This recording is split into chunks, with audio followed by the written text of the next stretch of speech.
আসসালামু আলাইকুম ওয়া রাহমাতুল্লাহি ওয়া বারাকাতুহু। আলহামদুলিল্লাহি রাব্বিল আলামিন। আসসালাতু ওয়াসসালামু আলা সাইয়্যিদুল মুরসালিন ওয়া আলা আলিহি ওয়া আসহাবিহি আজমাইন। আজকের এই বিশাল সমাবেশের সংগ্রামী সভাপতি, নন্দিত নেতা, বিশিষ্ট ইসলামী চিন্তাবিদ, ৮ দলীয় আন্দোলনরত ৮ দলের অন্যতম শীর্ষ নেতা জনাব আশরাফ আলী আকন, আজকের এই মহাসমাবেশের সম্মানিত প্রধান অতিথি, বিশ্ব ইসলামী আন্দোলনের অগ্রসৈনিক, সাবেক এমপি, বৃহত্তর ইসলামী আন্দোলন জামাত ইসলামীর সম্মানিত নায়েবে আমির অধ্যাপক মুজিবুর রহমান, ৮ দলের নেতৃবৃন্দ, সংগ্রামী তৌহিদি জনতা এবং ৫ দফা বাস্তবায়নের লক্ষ্যে আয়োজিত আজকের এই মহাসমাবেশের সাংবাদিক, শিক্ষক, পেশাজীবী এবং সর্বস্তরের সম্মানিত ভাইরা আমাদের দাবি অত্যন্ত পরিষ্কার। ৫ দফার ভিত্তিতে ৮ দলীয় জোট মাঠে নেমেছে।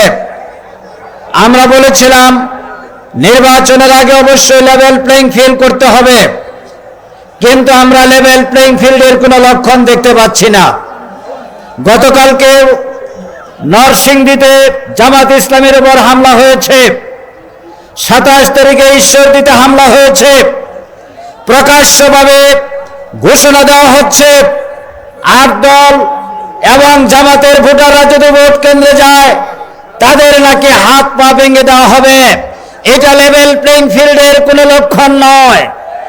আমরা সরকারকে বলতে চাই, তাদের মতো যদি আমরা পাল্টা হুমকি দেওয়া শুরু করি, তাদের মতো যদি পাল্টা মোকাবেলা শুরু করি, বাংলাদেশে কোনো স্বাভাবিক পরিস্থিতি থাকবে না।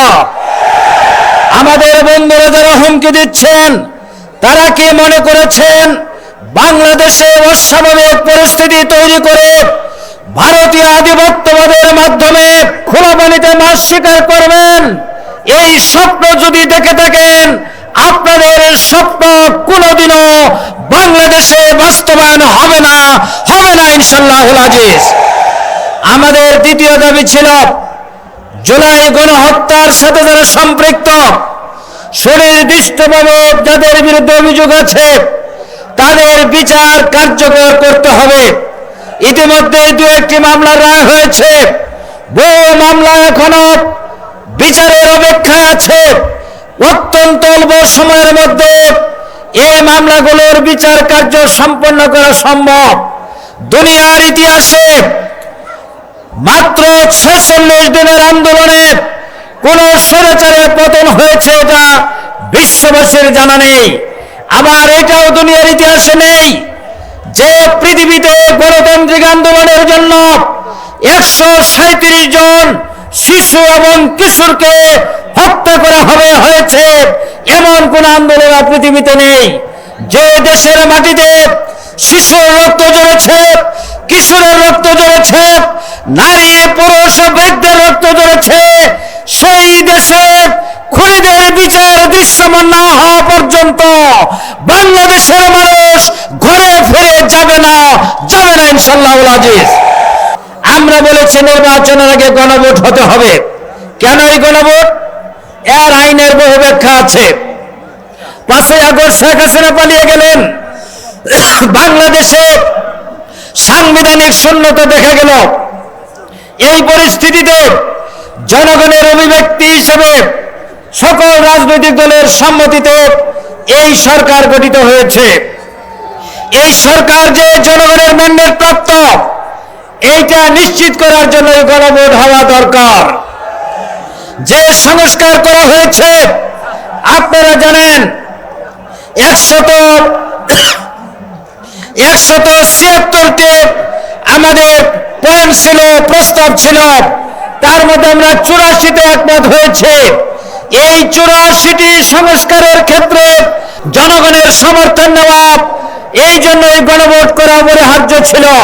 কিন্তু একটি বিশেষ রাজনৈতিক দল, ওনারা শুরু থেকেই সংস্কারের বিরোধিতা করে আসছেন।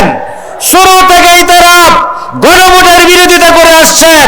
তারা গণভোট বানচাল করার লক্ষ্যেই একই দিনে গণভোট, একই দিনে নির্বাচনের কথা বলেছেন। আমাদের অন্তর্বর্তীকালীন সরকার তাদের দাবি মেনে নিয়ে একই দিনে পার্লামেন্ট নির্বাচন, গণভোটের যে আয়োজনের ঘোষণা দিয়েছেন, এর মাধ্যমে গণভোট কিছুতেই ব্যক্তিম হবে না। এই জন্য 8 দলীয় জোট বলেছে যথেষ্ট সময় আছে, অবিলম্বে নির্বাচনের আগে গণভোটের আয়োজন করার মাধ্যমে বাংলাদেশকে স্বৈর শাসনের কবল থেকে মুক্ত করার চিরস্থায়ী সংস্কার বন্দোবস্ত বাস্তবায়ন করতে হবে ইনশাআল্লাহুল আজিজ। আগামী দিনে 8 দলীয় জোট সম্মিলিতভাবে নির্বাচনে অংশগ্রহণ করবে এবং 8 দলের প্রার্থীরা যেখানে থাকবেন, আমরা সবাই মিলে সেই প্রার্থীকে বিজয়ী করে আগামী জাতীয় সংসদ, আল কোরআনের সংসদ, 8 দলের সংসদে পরিণত করবো ইনশাআল্লাহুল আজিজ। মহান আল্লাহ আমাদের কবুল করুন। সবাইকে ধন্যবাদ। আসসালামু আলাইকুম ওয়া রাহমাতুল্লাহ।